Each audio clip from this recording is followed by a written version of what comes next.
Bert turned the radio on too loud and didn't turn it down because they were on the verge of another argument, and he didn't want it to happen.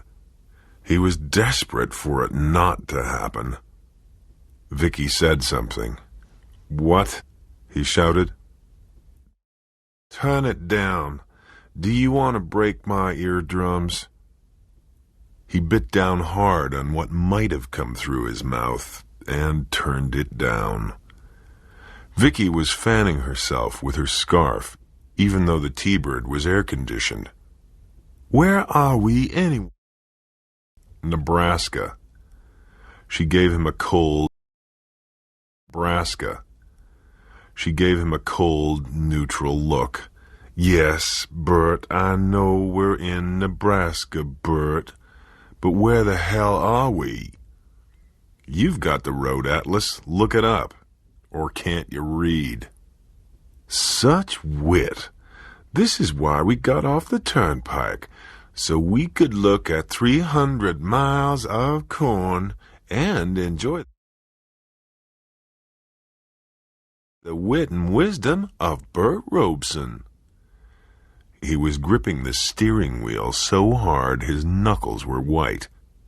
He decided he was holding it that tightly because, if he loosened up, why, one of those hands might just fly off and hit the ex-prom queen beside him right in the chops. "We're saving our marriage," he told him.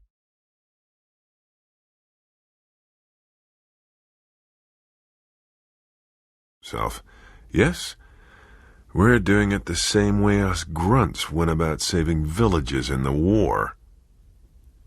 "Vicky," he said carefully.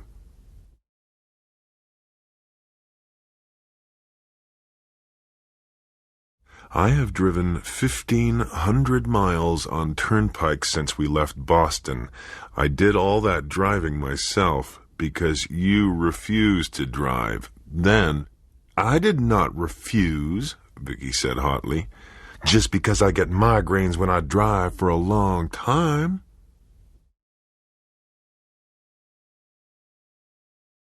"Then when I asked you if you'd navigate for me on some of the secondary roads, you said, 'Sure, Bert.'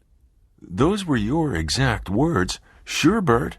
And then, sometimes I wonder how I ever wound up married to you." "By saying 2 little words."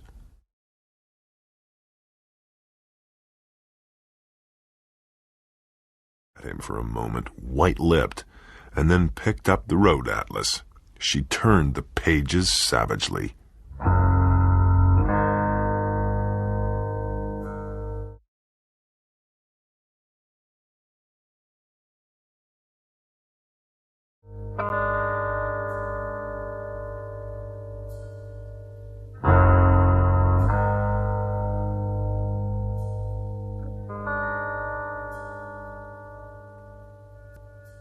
It had been a mistake leaving the turnpike, Bert thought morosely. They had been doing pretty well, treating each other almost like human beings. It had sometimes seemed that this trip to the coast, ostensibly to see Vicky's brother and his wife, but actually a last-ditch attempt to patch up their own marriage, was going to work. But since they left the pike, it had been bad again. How bad? Well, terrible, actually. "We left the turnpike at Hamburg, right?" "Right." "There's nothing more until Gatlin," she said. 20 miles. Wide place in the road. Do you suppose we could stop there and get something to eat?" They had been doing pretty well, treating each other almost like human beings. It had sometimes seemed that this trip to the coast, ostensibly to see Vicky's brother and his wife, but actually a last-ditch attempt to patch up their own marriage, was going to work. But since they left the pike, it had been bad again. How bad? Well, terrible, actually. "We left the turnpike at Hamburg, right?" "Right." "There's nothing more until Gatlin," she said. 20 miles. Wide place in the road. Do you suppose we could stop there and get something to eat? Or does your almighty schedule say we have to go until 2 o'clock like we did yesterday? He took his eyes off the road to look at her. I've about had it, Vicky. As far as I'm concerned, we can turn right here and go home and see that lawyer you wanted to talk to, because this isn't working at... He turned his attention back to the road just in time to see something vanish under the T-Bird's bumper. A moment later, while he was only beginning to switch from gas to brake, he felt something thump sickeningly under the front and then the back wheels. They were thrown forward as the car braked along the center line, decelerating from 50 to 0 along black skid marks. A dog, he said. Tell me it was a dog, Vicky. Her face was a pallid cottage cheese color. A boy. A little boy. He just ran out of the corner. Congratulations, Tiger. She fumbled the car door open, leaned out, threw up. Bert sat straight behind the T-Bird's wheel, hands still gripping it loosely. A boy. A little boy. He just ran out of the corner. Congratulations, Tiger. She fumbled the car door open, leaned out, threw up. Bert sat straight behind the T-Bird's wheel, hands still gripping it loosely. He was aware of nothing for a long time but the rich, dark smell of fertilizer. Then he saw that Vicky was gone, and when he looked in the outside mirror, he saw her stumbling clumsily back towards a heaped bundle that looked like a pile of rags. She was ordinarily a graceful woman, but now her grace was gone, robbed. It's manslaughter. That's what they call it. I took my eyes off the road. He turned the ignition off and got out. The wind rustled softly through the growing man-high corn, making a weird sound like respiration. He was standing over the bundle of rags now, and he could hear her sobbing. He was halfway between the car and where she stood, and something caught his eye on the left, a gaudy splash of red amid all the green, as bright as barn paint. He stopped, looking directly into the corn. He found himself thinking, anything to untrack from those rags that were not rags. That it might have been a fantastically good growing season for corn. It grew close together, almost ready to bear. You could plunge into those neat shaded rows and spend a day trying to find your way out again. But the neatness was broken here. Several tall corn stalks had been broken and leaned askew. And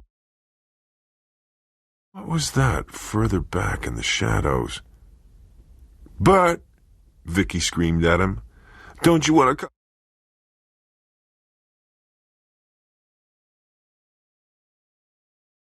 See? So you could tell all your poker buddies what you bagged in Nebraska, don't you? But the rest was lost in fresh sobs. Her shadow was puddled starkly around her feet. It was almost noon. Shade closed over him as he entered the corn. The red barn paint was blood. There was a low, somnolent buzz as flies lit, tasted, and buzzed off again, maybe to tell others. There was more blood on the leaves further in. Surely it couldn't have splattered this far. And then he was standing over the object he had seen from the road. He picked it up. The neatness of the rows was disturbed here. Several stalks were canted drunkenly. Two of them had been broken clean off. The earth had been gouged. There was blood. The corn rustled. With a little shiver, he walked back to the road. Vicky was having hysterics, screaming unintelligible words at him, crying, laughing. Who would have thought it could end in such a melodramatic way? He looked at her and saw he wasn't having an identity crisis or a difficult life transition or any of those trendy things. He hated her. He gave her a hard slap across the face. She stopped short and put a hand against the reddening impression of his fingers. "You'll go to jail, Bert," she said solemnly. "I don't think so," he said, and put the suitcase he had found in the corn at her feet. "What?" "I don't know. I guess it belonged to him." He pointed to the sprawled, face-down body that lay in the road. No more than 13 from the look of him. The suitcase was old. The brown leather was battered and scuffed.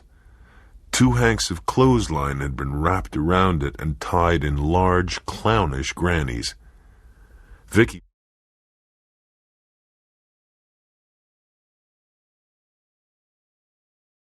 bent to undo one of them.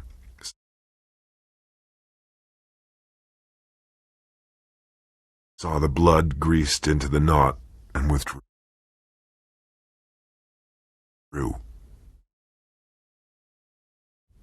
Bert knelt and turned the body over gently. "I don't want to look," Vicky said, staring down helplessly anyway. And when the staring, sightless face flopped up to regard them, she screamed again. The boy's face was dirty, his expression a grimace of terror. His throat had been cut. Bert got up and put his arms around Vicky as she began to sway. "Don't faint," he said very quietly. "You hear me, Vicky? Don't faint." He repeated it over and over, and at last she began to recover and held him tight. They might have been dancing there on the noon-struck road with the boy's corpse at their feet. "Vicky?" "What?"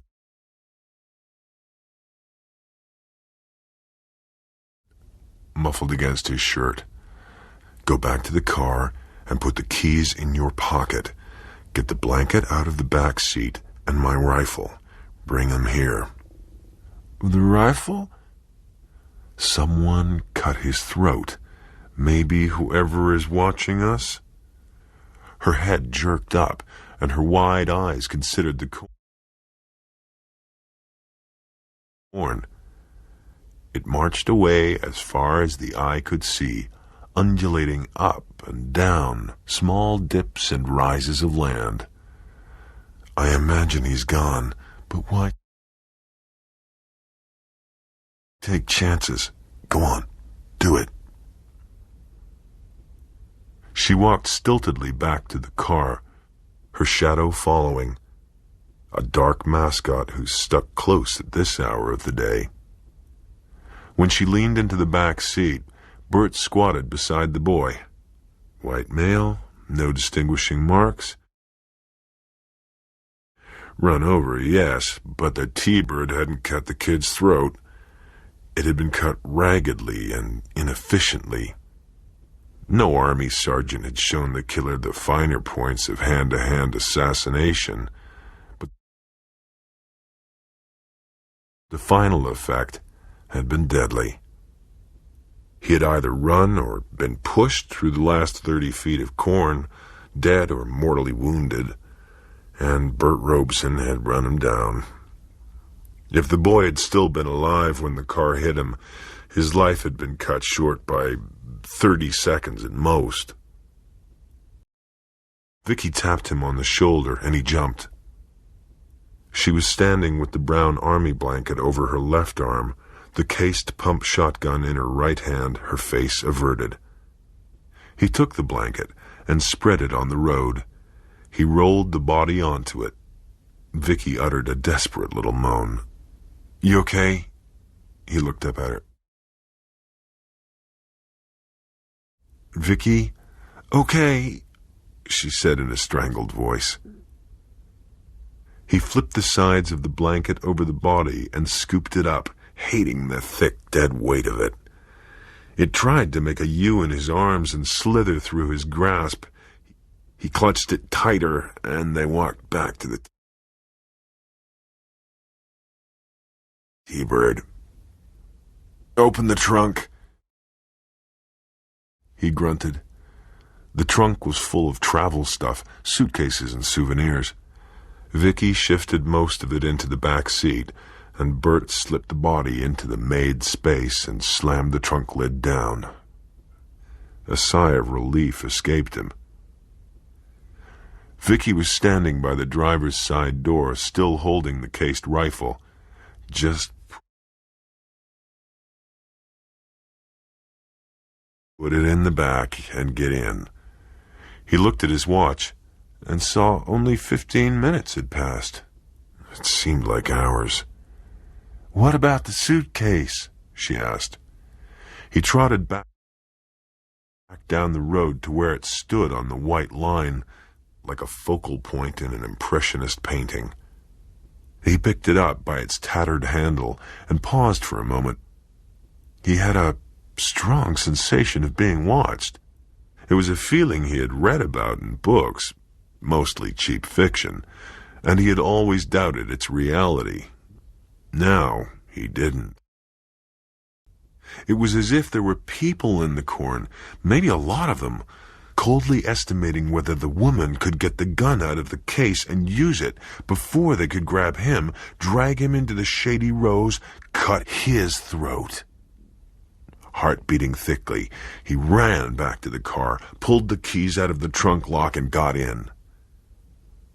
Vicky was crying again.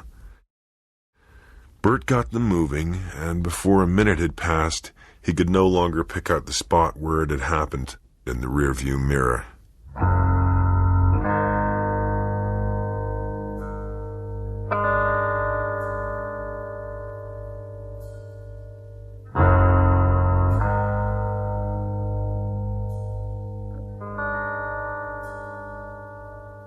"What did you say the next town was?" he asked. "Oh," she bent over the road atlas again. "Gatlin. We should be there in 10 minutes. Does it look big enough to have a police station?" "No, it's just a dot." "Maybe there's a constable." They drove in silence for a while. They passed Silo on the left. Nothing else but corn. Nothing passed them going the other way. Not even a farm truck. "Have we passed anything since we got off the turnpike, Vicky?" She thought about it. A car and a tractor at that intersection." "No, since we got on this road, Route 17. "No, I don't think we have." Earlier, this might have been the preface to some cutting remark. Now she only stared out of her half of the windshield at the unrolling road and the endless dotted line. "Vicky, could you open the suitcase?" "Do you think it might matter?" "Don't know. It might." While she picked at the knots, her face was set in a peculiar way, expressionless but tight-mouthed, that Bert remembered his mother wearing when she pulled the innards out of the Sunday chicken. Bert turned on the radio again.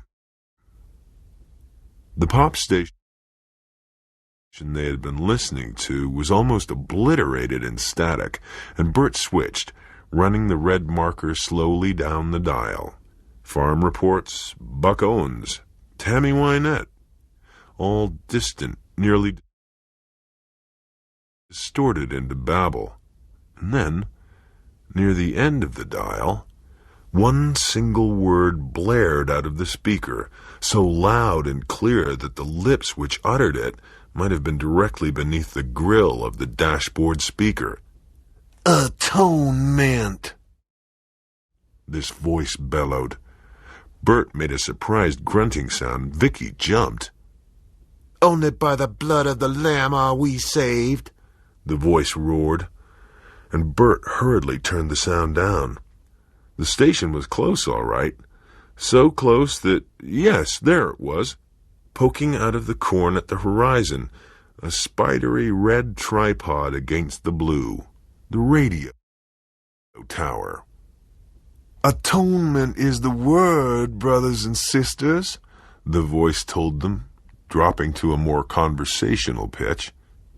In the background, off mic, voices murmured amen. "There's some that thinks it's okay to get out of the world, as if you could work and walk in the world without being smirched by the world. Now, is that what the Word of God teaches us?" Off mic, but still loud. "No." "Holy Jesus!" the evangelist shouted, and now the words came in a powerful pumping cadence, almost as compelling as a driving rock and roll beat. "When they gonna know that way is death? When they gonna know that the wages of the world are paid on the other side? Huh? The Lord has said there's many mansions in His house, but there's no room for the fornicator, no room for the coveter, no room for the defiler of the corn, no room for the homosexual, no room." Vicky snapped it off. "That drivel makes me sick." "What did he say?" Bert asked her. "What did he say about corn?" "I didn't hear it." She was picking at the second clothesline knot. "He said something about corn. I know he did." "I got it," Vicky said, and the suitcase fell open in her lap. They were passing a sign that said, "Gatlin, 5 miles, drive carefully, protect our children." The sign had been put up by the Elks. There were 22 caliber bullet holes in it. "Socks," Vicky said. "2 pairs of pants, a shirt, a belt, string with a tie." She held it up, showing him the peeling gilt neck clasp. "Who's that?" Bert glanced at it. "Hop along, cat. City, I think." "Oh." She put it back. She was crying again. After a moment, Bert said, "Did anything strike you funny about that radio sermon?" "No, I heard enough of that stuff as a kid to last me forever. I told you about it." "Didn't you think he sounded kind of young, that preacher?" She uttered a mirthless laugh. "A teenager? Well, maybe, so what? That's what's so monstrous about the whole trip. They like to get hold of them when their minds are still rubber. They know how to put all the emotional checks and balances in. You should have been at some of the tent meetings my mother and father dragged me to. Some of the ones I was saved at. Let's see, there was Baby Hortense, the singing marvel. She was 8. She'd come on and sing, 'Leaning on the Everlasting Arms.' Well, her daddy passed the plate, telling everybody to dig deep now. Let's not let this little child of God down. And then there was Norman Staunton. He used to preach hellfire and brimstone in this little Lord Fauntleroy suit with short pants. He was only 7. She nodded at his look of unbelief. They weren't the only 2 either. There were plenty of them on the circuit. They were good draws. She spat the word. Ruby Stampnell. She was a 10-year-old faith healer. The Gray Sisters, They used to come out with little tinfoil halos over their heads and, oh, what is it? He jerked around to look at her and what she was holding in her hands. Vicky was staring at it raptly. Her slowly seining hands had snagged it on the bottom of the suitcase and had brought it up as she talked. Bert pulled over to take a better look. She gave it to him wordlessly. It was a crucifix that had been made from twists of corn husk, once green, now dry. Attached to this by woven corn silk was a dwarf corn cob. Most of the kernels had been carefully removed, probably dug out one at a time with a pocket knife. Those kernels remaining formed a crude cruciform figure in yellowish bas relief. Corn kernel eyes, each slit long ways to suggest pupils. Outstretched kernel arms, the legs together, terminating in a rough indication of bare feet. Above, 4 letters also raised from the bone-white cob. I-N-R-I. That's a fantastic piece of workmanship, he said. It's hideous, she said in a flat, strained voice. Throw it out. Vicky, the police might want to see it. Why? Well, I don't know why. Maybe... Throw it out. Will you please do that for me? I don't want it in the car. I'll put it in back, and as soon as we see the cops, we'll get rid of it one way or the other. I promise, okay? Oh, do whatever you want with it, she shouted at him. You will anyway. Troubled, he threw the thing in back, where it landed on a pile of clothes. Its corn kernel eyes stared raptly at the T-bird's dome light. He pulled out again, gravel splurting from beneath the tires. We'll give the body and everything that was in the suitcase to the cops, he promised, and then we'll be shut of it. Vicky didn't answer. She was looking at her hands. A mile further on, the endless cornfields drew away from the road, showing farmhouses and outbuildings. In one yard, they saw dirty chickens pecking listlessly at the soil. There were faded cola and chewing gum ads on the roofs of barns. They passed a tall billboard that said, "Only Jesus Saves." They passed a cafe with a Conoco gas island. But Bert decided to go on into the center of town, if there was one. If not, they could come back to the cafe. It only occurred to him after they had passed it that the parking lot had been empty, except for a dirty old pickup that had looked like it was sitting on 2 flat tires.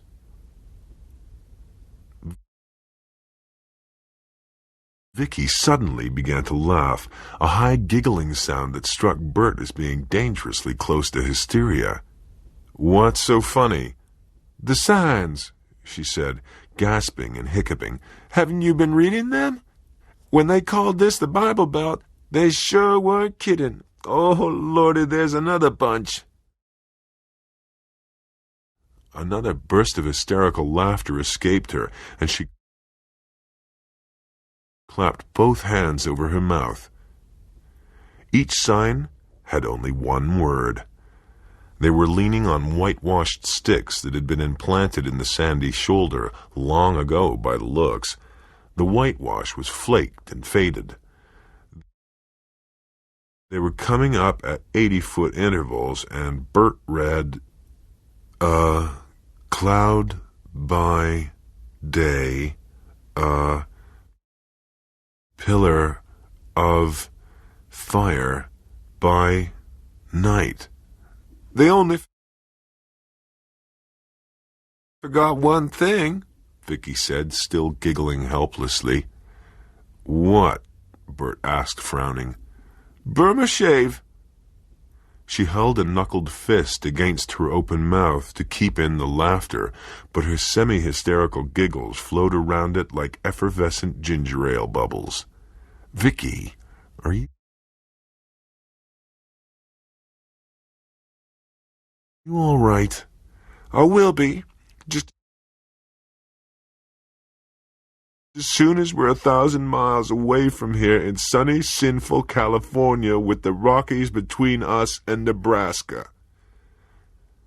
Another group of signs came up, and they read them silently. Take this and eat, saith the Lord God. Now, why, Bert thought, should I immediately associate that indefinite pronoun with corn? Isn't that what they say when they give you communion? It had been so long since he had been to church that he really couldn't remember. He wouldn't be surprised if they used cornbread for holy wafer around these parts. He opened his mouth to tell Vicky that,